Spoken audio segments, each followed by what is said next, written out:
안녕하세요. 신지연이라고 합니다.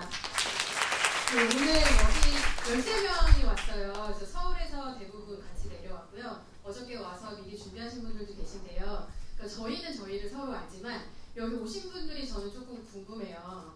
혹시 교사, 그러니까 학교에서 선생님이시거나 아니면 뭐 학원이나 이런 데서 학생들을 가르치고 계신 분 잠깐 손 들어주실 수 있나요? 그리고 그냥 부모로서 관심이 있어서 왔다. 나머지 분들은 어떤 목적이세요? 네, 지나가시다가 이거 뭐지? 말로 들어오신 건가요? 되게 궁금해요. 나중에 쉬는 시간에라도 어떤 분들인지 꼭 말씀해 주시면 좋을 것 같아요. 그래서 원래는 제가 발표 내용을 보통 어떤 분들이 오시는지에 따라서 좀 맞춰가지고 준비하는 편인데 오늘은 그냥 대중을 대상으로 하겠거니 하고 준비를 해봤습니다. 그래서 메이커 교육을 이끄는 긍정적 조력자라는 내용으로 발표를 할 예정이고요. 저희가 이 제목을 지을 때 되게 고민을 많이 했어요. 그래서 뭐라고 부르면 좋을까? 우리가 지금 하고 있는 것들을. 그래서 영어에서는 퍼실리테이터라고 많이 하거든요. 근데 그게 이제 가르치는 사람, 티처의 역할이랑은 조금 달라요. 그래서 메이커 교육이 좀 기존 교육이랑은 뭐가 다른 것 같은데 그럼 뭐가 다른 걸까? 라고 고민을 좀 많이 해봤죠. 근데 지금 2챕터, 3챕터 정도를 들으셨는데 뭐가 다른 것 같으세요? 한 분만 말씀해 주시겠어요? 스스로 하는 거. 네. 부산 분위기가 진짜 좋은 것 같아요. 잘 웃어주시고 반응도 되게 리액션도 좋으세요. 다음에 서울 가지 말고 부산에서만 하는 걸로.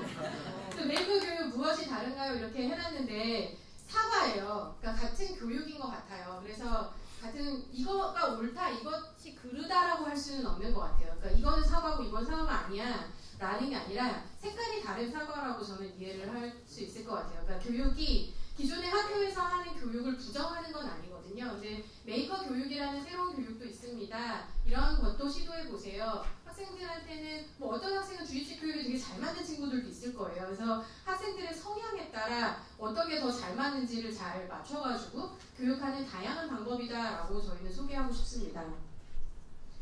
그래서 긍정적 조력자, 아까 되게 잘 말씀해 주셨는데 자유롭게 시도하는 거, 뭐 이런 창의적인 인재를 뭐 키워내는 거 여러 가지 방법들이 있을 텐데 저희는 그 퍼실리테이터라는 거를 긍정적 조력자라고 해석을 했고요. 도움을 주는 사람.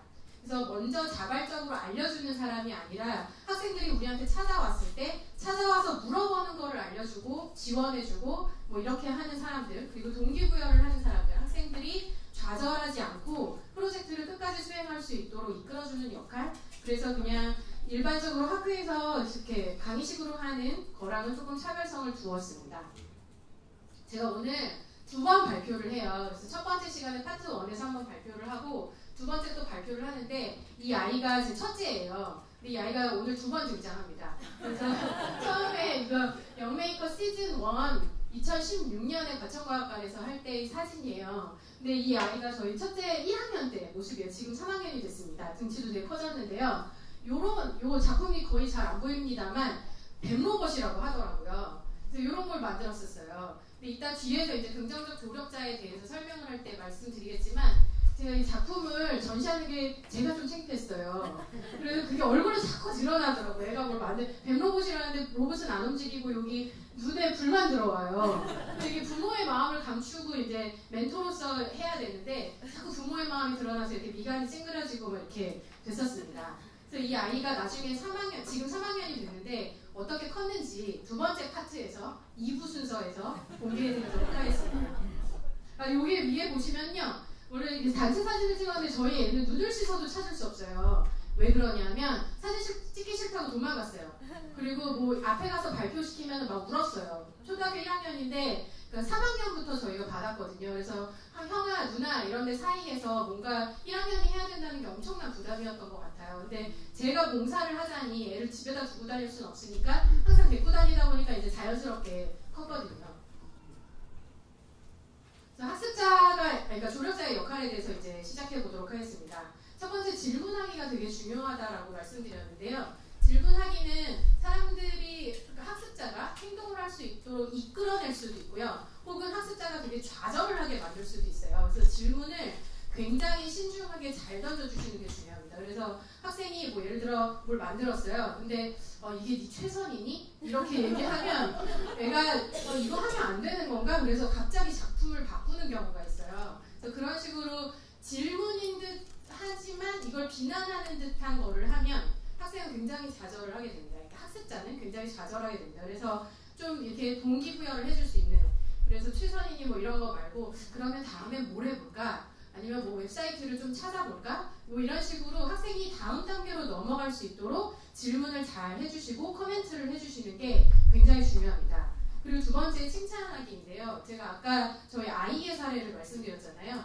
그래서 이게 되게 얼굴로 먼저 드러나요. 그래서 말로 하는 게 되게 중요하기도 하지만 표정, 그리고 학생들한테 하는 행동, 뭐 이런 것들도 다 신경 써서 해야 됩니다. 그래서 긍정적으로 언어와 행동을 해야 되는데, 보통 아까 다은쌤이 말씀하셨지만 첫 번째 과천에서 활동했을 때는 6주를 했어요. 6주를 했고, 그 다음에는 16주를 했고, 그 다음에는 10주, 온라인으로 했었으니까 좀 짧게 하고, 오프라인으로 모이는 건 한 4번 정도 했던 것 같고요. 시즌 4에서 10주를 했어요. 근데 저희가 이런 많은 경험들을 하다 보니까 좀 깨달음을 얻었던 거는 한 12주 정도 하는 게 적절한 것 같다라고 깨달음을 얻었는데요. 그 이유는 학생들이 다 같은 작품을 만드는 것이 아니기 때문에 각자 자기의 작품을 구상하고 만들기를 하는데, 보편적으로 시간이 한 12주 정도 걸리면 재료 탐색이랑 뭐 세운상가 같은데 투어 같은 것도 할 수 있고, 이런 다양한 활동들을 걸쳐서 할 수 있었습니다. 그래서 한 12주 동안 하게 되는데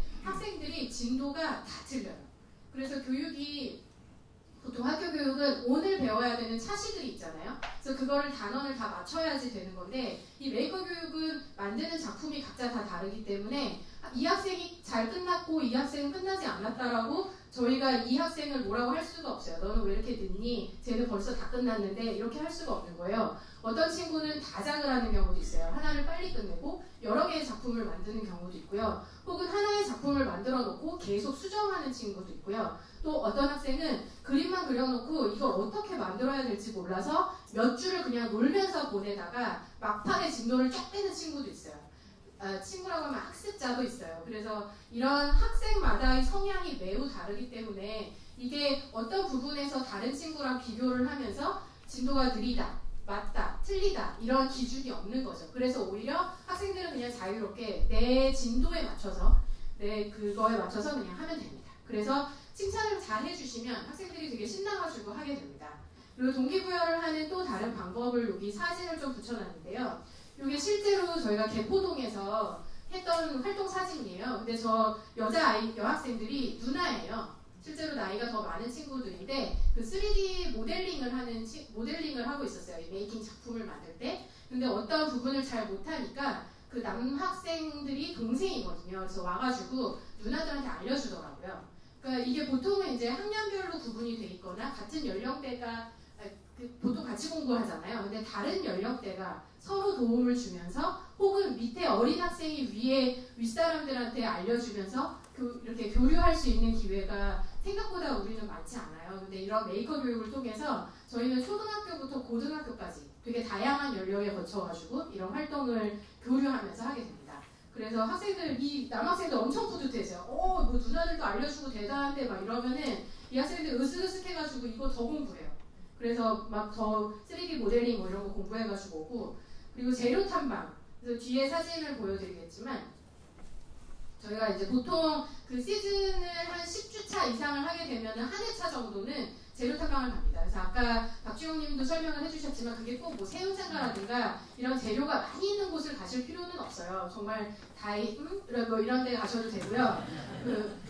문구점 뭐 이런 데 가셔도 되고요. 재료가 많이 있어서 학생들이 이런 것들을 활용해 볼 수 있구나 라고 하면 오히려 내 작품을 구상했다가 재료를 찾는 경우도 있지만, 재료를 통해서 동기부여를 받아서 작품을 구상하는 경우도 있어요. 그래서 이렇게 중간에 한 번쯤은 가주시는 것도 괜찮습니다. 그리고 두 번째 사진은 다른 지역에서 했던 사진인데요. 그 집에서 안 쓰는 가전제품을 가져와가지고 다 분해해보고 그 각각의 역할, 부품의 역할들을 좀 살펴보고 다시 조립해보고 뭐 이런 활동들을 유승환 님이 하셨었습니다. 이따가 자세한 얘기 해주실 거라고 기대합니다. 그리고 하지 말아야 할 것이 있어요. 주의해야 할 행동인데요. 미리 알려주지 않기입니다. 이게 기존 교육과 다른 이유는요.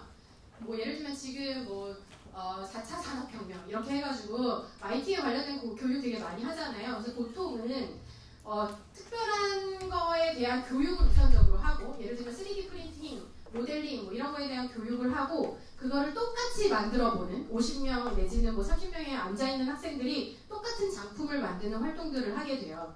근데 그러면 안 되고, 저희는 3D 프린터든 아니면 뭐 3D 모델링이든 아니면 혹은 또 다른 것이든 미리 알려주지 않고요. 학생들이 저렇게 저희 메이킹하는 메이커 스페이스 공간에서 뭔가 목공을 하거나 뭐 종이로 만들거나 3D 프린터를 하던 이런 거를 먼저 만들어보고, 그 과정상에서 어려움을 겪는 것들을 이걸 어떻게 해결해야 되는지 멘토한테 오면 멘토가 나중에 방법을 알려줍니다. 뭐 방법은 되게 여러 가지가 있겠죠. 예를 들면 3D 프린팅에 관심 있는 친구면 다은 쌤의 동영상을 보도록 유도를 한다거나, 방법은 굉장히 많이 있거든요. 그런 여러 가지 방법들을 소개하게 되고요. 저희가 메이커 교육 실천이 거의 한 50명 정도의 멘토 리더 그룹이 있습니다. 그래서 그 리더들의 다양한 역량들을 활용해가지고 뭐 예를 들면 드론 전문가가 있으면 드론에 대해 설명을 해준다거나, 이거를 학생이 물어봤을 때 얘기를 해주게 됩니다. 그리고 아까 말씀드렸던 것처럼 결과물을 재촉하지 않습니다. 그냥 12주가 있으면 정말 2주 동안 만드는 친구도 있습니다. 그래서 막 이렇게 마음을 짓누르고 신뢰하면서 기다려주고 막판에 잘 만들 수 있도록 해줍니다. 그리고 주의해야 할 언어가 있어요. 이거는 되게 무의식적으로 나오는 경우가 많기 때문에 정말 신경 써서 해야 됩니다. 그래서 타인과 비교, 저 학생은 다 했는데 너 왜 못했니? 그리고 개인정보 질문, 너 어느 동네 사니? 뭐 아빠는 뭐 하시니? 이런 거 되게 거침없이 물어보셔요. 친구 되시려고 하는 거긴 한데, 그래도 그게 학생들한테 좀 영향을 미칠 수 있다는 거, 그리고 부정적인 영향을 미칠 수 있는 말들은 조심해 주셔야 됩니다. 요 사진이 아까 드론에 관련된 건데, 학생들이 참 신기하게도요, 메이커 교육 하자 그러면은 작품 구상해라 이러면 드론이 한 30명 중에 5명은 나와요. 만들어 보고 싶다고. 근데 그 학생들은 대부분 뭐 학교에서 만들어 본 적이 있거나, 아니면 뭐 TV에서 드론을 멋진 광경을 봤거나 이런 미디어에 의해서 노출되는 경우들이었는데요. 근데 그런 드론이 생각보다 성인이 만들기도 쉽지가 않습니다.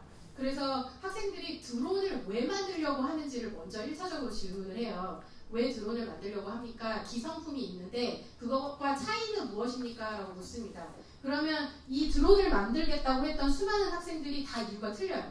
어떤 학생은 뭐 농약을 뿌리는 드론을 만들고 싶다. 그리고 뭐 어떤 학생은 날아가는 방향에 따라 방향을 알려주는 뭐 LED가 달린 드론을 만들고 싶다. 이래서 학생들의 니즈를 정확히 요구사항을 정확히 파악하고 그걸 먼저 하도록 유도합니다. 그러니까 드론 자체를 만드는 게 중요한 게 아니라 이 학생들이 드론을 통해서 이루고자 하는 게 무엇인지를 먼저 질문을 하고요. 그래서 이런 드론을 만들고자 하는 학생들한테 드론 교육을 좀 해주신 적이 있었습니다. 그래서 최대한 질문하고 답을 얻으면서 학생들이 가고자 하는 방향을 잘 이끌어주는 게 중요한데, 왜냐하면 아까 말씀드렸던 것처럼 성인들조차도 드론 만드는 게 쉽지 않기 때문에 학생들이 하다가 되게 큰 좌절을 하게 돼요. 이건 내가 만들 것이 아니구나. 그래서 보통은 이제 학교에서 조립을 하잖아요. 근데 조립하는 수준이 아니라 정말 만드는 거는, 부품을 사다 만드는 거는 쉽지 않기 때문에 굉장히 큰 좌절을 하게 되거든요.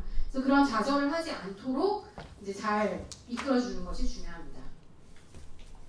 경험 나눔인데요. 2가지가 있어요. 온라인과 오프라인. 그래서 오프라인은 저 옆에 보시는 것처럼 뭐 멘토들이, 저희는 저런 것도 했었거든요. 전지를 바닥에 깔고 학생들이 아이디어 낸 거에 대해서 댓글 달기 같은 걸 해줬었어요. 그래서 학생들이 돌아가면서 막 자리를 옮겨가면서 밑에 그 댓글처럼 코멘트를 남겨주는 활동들을 했었고요.